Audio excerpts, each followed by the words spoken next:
ini kita akan bahas mengenai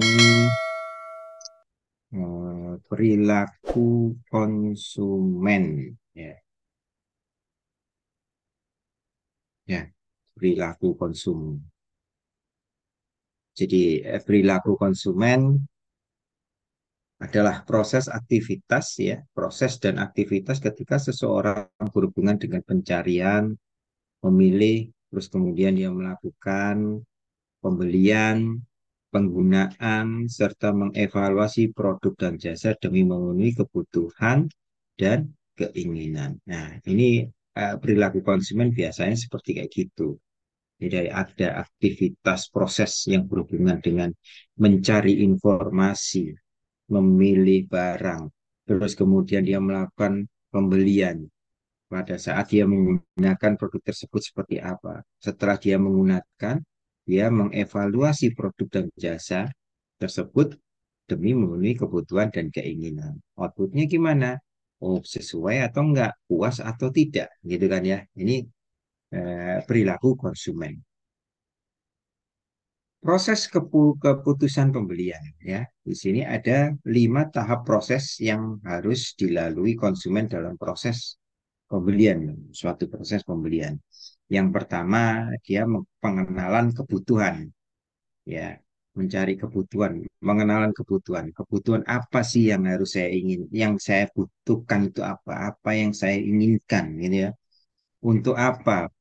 Barang ini saya gunakan untuk apa? Untuk memenuhi kebutuhan dan keinginan. Kemudian, kalau saya ingin suatu barang, apa yang harus dilakukan? Misal saya sebagai konsumen nih, ya, saya sebagai konsumen, apa yang harus saya lakukan? Tentunya saya mencari informasi. Nah, belinya produk ini di mana? Saya pencarian informasi ya baik iklan, baik dengan cara tanya ke teman, referensi gitu ya, mencarinya informasi seperti itu. Ya, di mana yang pembelian terdekat? Apakah belinya lewat online atau apakah offline gitu ya? Nah, setelah itu yang ketiga, tahap ketiga, mengevaluasi alternatif, ya. Alternatif kira-kira yang terdekat di mana. Bila sudah mencari informasi itu sudah didapat, mengevaluasi yang alternatif yang sudah ada dari informasi, dari pencarian informasi alternatifnya kira-kira yang gimana ya? Yang dekat, harganya murah gitu ya. Proses pengirimannya cepat gitu ya. Nah, itulah baru pengambilan keputusan, melakukan keputusan. Keputusan apa? Untuk membeli. Nah, setelah melakukan keputusan pembeli, ya, pembelian, jadi produk itu sudah di tangan, sudah kita gunakan, ya, nah, baru kita mengevaluasi apa namanya perilaku pasca pembelian, ya, perilaku pasca pembelian.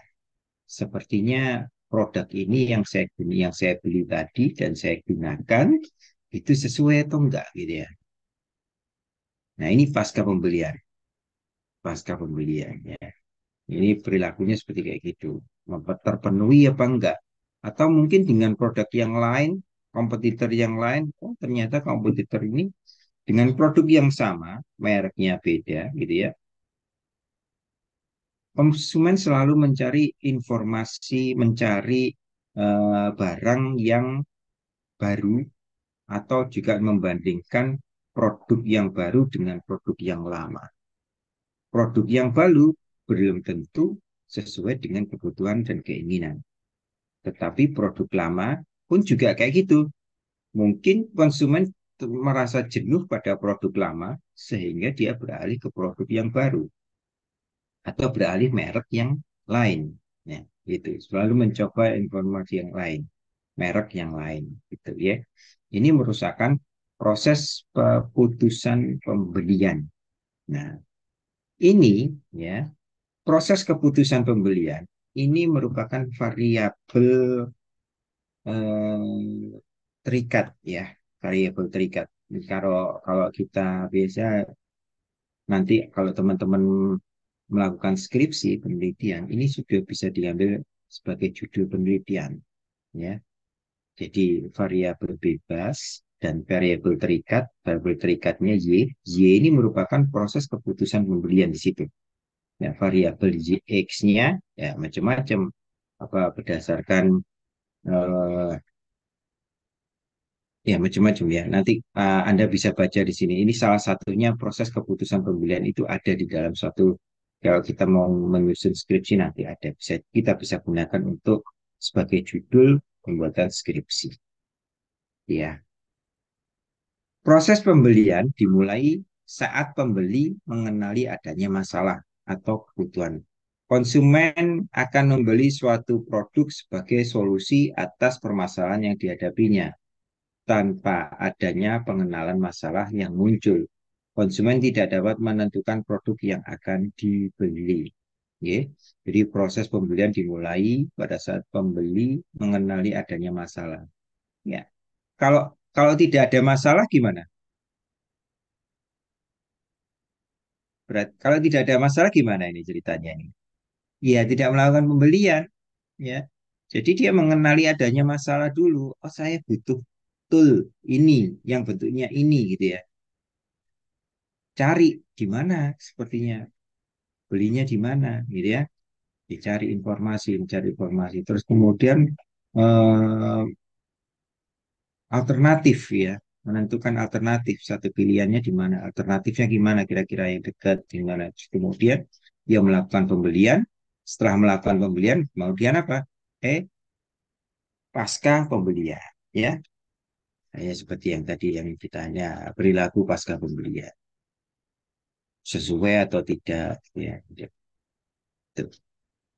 Kemudian setelah memahami masalah yang ada, konsumen akan termotivasi untuk mencari informasi. Nah, ini satu ini sepertinya penjelasan dari yang tadi ini ya, penjelasan. Penjelasan dari hmm, ini penjelasannya ini pencarian informasi ya. Setelah memahami masalah yang ada, konsumen akan termotivasi untuk mencari informasi untuk menyelesaikan permasalahan melalui pencarian informasi. Sumbernya dari mana nih? Nah, sumber pribadi, teman dekat dulu, keluarga, tetangga, kenalan ya. Nah, sumber komersial bisa dari iklan, wiraniaga, penyalur dan sebagainya ya. Wiraniaga ini apa ini contohnya? Apa? Seperti SPG gitu ya. SPG yang yang yang ada di toko-toko itu biasanya bisa kita cari informasi di situ, Mbak. Apakah produk saya itu butuh produk pemutih? Saya butuh eh, rambut saya ini sering berminyak gitu ya.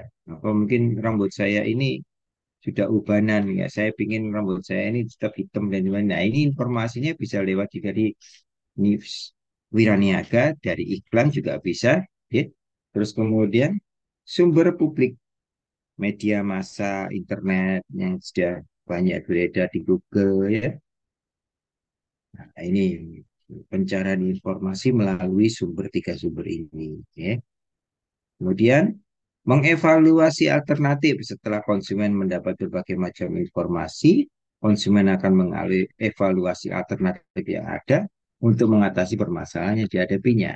Contohnya gini, smartphone ya, HP ini ya. Smartphone itu kan HP ya. Dia mencari informasi. Informasinya apa? Evaluasi alternatifnya yang bermerek. Satu, kualitas, harga, dan tempat. Nah, ini sebagai evaluasi alternatif. Kira-kira yang mana ya? Yang saya pilih bermerek, apakah saya milih yang kualitasnya bagus? Apakah saya yang pilih harga yang rendah?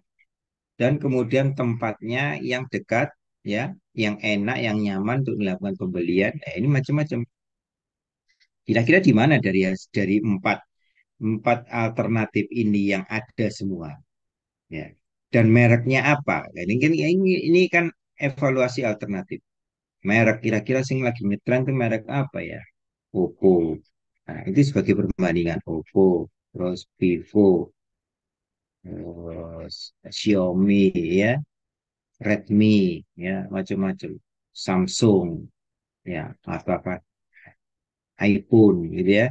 Nah, tergantung. Nah, terus kemudian kualitasnya, bagaimana kualitasnya masing-masing merek itu gimana? Ya, yang penting biasanya konsumen ada di sini, harga. Ya, konsumen selalu mencari harga yang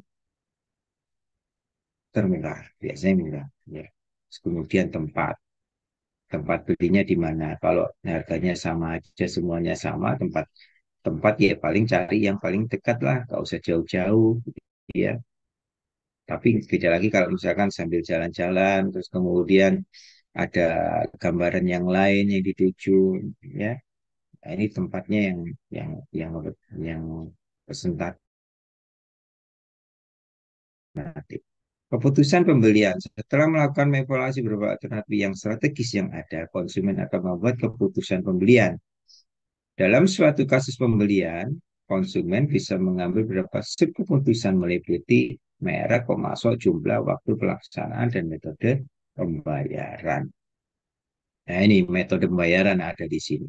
Bisa cash atau kredit. Ya, sekarang mudah sekali kita mendapatkan suatu barang, ya, dengan berbagai penawaran-penawaran yang mudah gitu ya dan singkat. Download aplikasi, terus kemudian kita cek kita pernah melakukan pembelian atau enggak, terus langsung dikasih limitnya juga bisa, ya.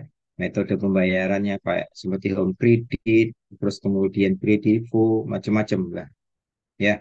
Nah, itu ini yang pembayarannya yang sifatnya kredit ya, sifatnya kredit. Kalau cash ya beda lagi. Cash juga bisa, biasanya toko bisa melayani cash, ya, melayani cash. Nah, ini kira-kira yang mana yang sesuai dengan HP kita? Ya, ini ada BlackBerry. Ya, BlackBerry dulu ini menguasai pangsa pasar ini di BlackBerry ini. Tapi lambat laun karena dia tidak apa namanya update strategi gitu ya, tergantung kebutuhan, menyesuaikan kebutuhan pasar, tidak ngikutin kebutuhan pasar, jadi akhirnya mati. Ya, akhirnya mati. Nggak kalah dengan Android sekarang. Sekarang Android sampai sekarang juga masih tetap dijaya. Nokia juga yang sudah pernah jaya, BlackBerry juga pernah jaya, akhirnya turun penjualannya, kalah dengan Android. Ya. Nah, itu. Tapi yang tetap masih masih jaya iPhone ya.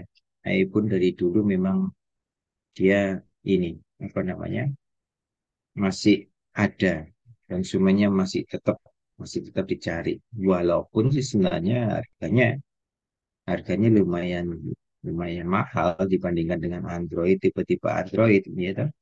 Jadi ada spesifik khusus yang tidak dimiliki oleh Android, iPhone iPhone khusus punya yaitu itu. Ada yang tanyakan silakan. Nah, ini pasca pembelian, ya. Perilaku pasca pembelian. Setelah membeli produk tersebut, konsumen akan melakukan evaluasi apakah produk tersebut sesuai dengan harapannya. Fase ini, konsumen akan memberikan respon atau feedback atas produk yang telah dibeli. Apakah konsumen puas dan tidak puas? Ya, ini larinya kan itu. Puas dan tidak puas.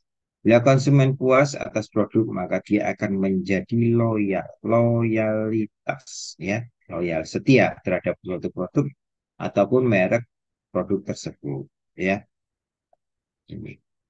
Sekarang teknologi banyak sekali nih. HP aja udah ada yang bisa dilipat jadi dua gitu ya. Sekarang.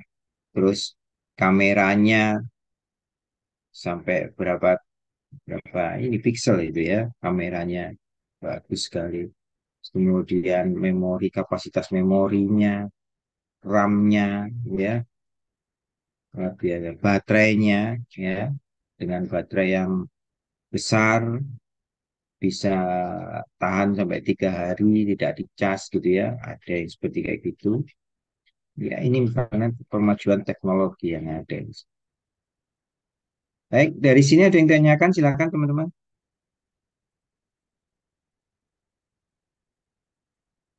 Belum, Pak. Lanjut, Pak. Hmm? Belum. Ada? Sementara belum, Pak. Masih. Belum ya? Monggo kalau mau tanya-tanya silakan di luar ini pun juga boleh, monggo kita diskusi.